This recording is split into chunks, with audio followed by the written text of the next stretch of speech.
Kalen DeBoer at the podium. Let's listen in. To the very end. So proud, again, can't say how proud I am of our guys. We talk about you get what you deserve, and these guys come to practice every single day. They're in the weight room. Any opportunity where we're asking and asking them to do something, they're all over it, and they're doing it to an extremely high level. So we expect to win games, these games, and so of course the locker room's full of excitement, but I also want to make sure that we understand that's the expectation, and there's a lot of season left, and so want to make sure we don't blow all our energy into this win, and make sure we can handle success and get ready for next week. All right, thanks, Coach. Start on the left side with Nick Kelly. Yeah, when you have two freshmen, like you mentioned, over here, Coach, sure. When you have two freshmen in a game where resolve was needed, and they were the ones who provided it, I mean, what does it say about those two? Yeah, it says a lot. It says mentally that they're well ahead of their time, and they've played enough snaps now, to where there's a belief that not only that they have in themselves, but we all do, and we see it in practice. And they're playmakers. They battle, they grind. They were tired. Played a lot of snaps, each of them. A lot of running, but they're true. They're true as far as what we ask, and grinding for quarters and need them till the very end. And so, they earn that stripe down the middle of their helmet today. That's for sure. Jump to the right side, Charlie. Yeah, Coach, Jalen had almost 500 yards of total offense. Just what did you think of the way he played and the way he started the game? Yeah, he was, I think, exceptional. And I really, I didn't want to jump the gun, but I just really felt like the last couple of weeks, and it starts with the Wisconsin game where he got into a little bit of rhythm, made those plays. We still didn't have enough opportunities really. He threw it, I think we either threw it 17 times or something like that. But you could see him taking that step from week 2 to week 3. The offensive line, I think, is doing a good job for the most part of really protecting him, and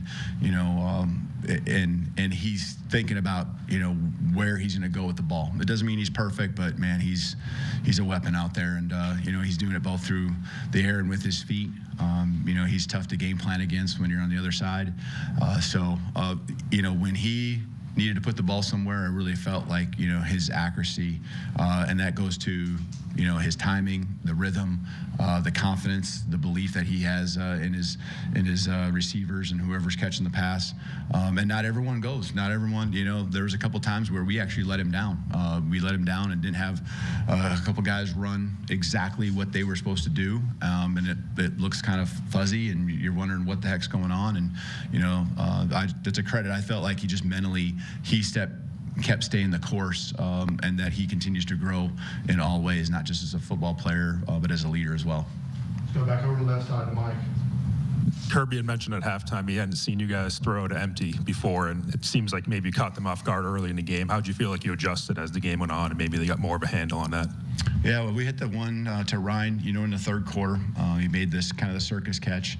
And, yeah, there was more of that. I mean, we've done it, throughout the season, but there was certainly a heavier dose of that. And, I thought I really felt like when we went empty, Jalen did a good job of seeing the space, seeing the coverages, and that's what I love, because we have a lot of playmakers out there and sometimes just getting the ball in their hands. So, there's adjustments going back and forth. They did a nice job with some things, and then we had to counter back as well.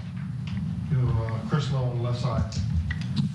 Hey, Kalen, I know you've been in a lot of big games, but could you take us through the emotional roller coaster to get up by 28, and then those last few minutes when you guys were like both teams sort of trading haymakers? Yeah, when you face a really good football team, there's going to be a strong push.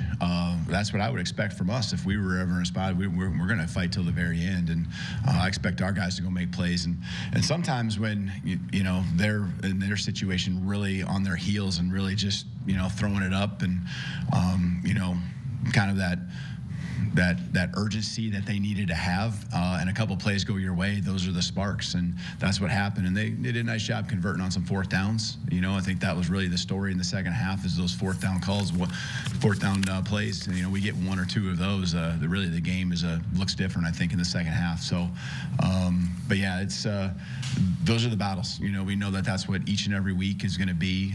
Just people are going to bring their best shot to us, and that's the SEC. So, again, proud of our guys and the way they kept responding. It wasn't like, oh, the next play was, or the next drive was always perfect, but we did play team football, and I thought covered for each other. We got some takeaways, got a field goal, special teams did a nice job there. Of course, there were some letdowns, and we all saw what some of those were too. Question in the back row.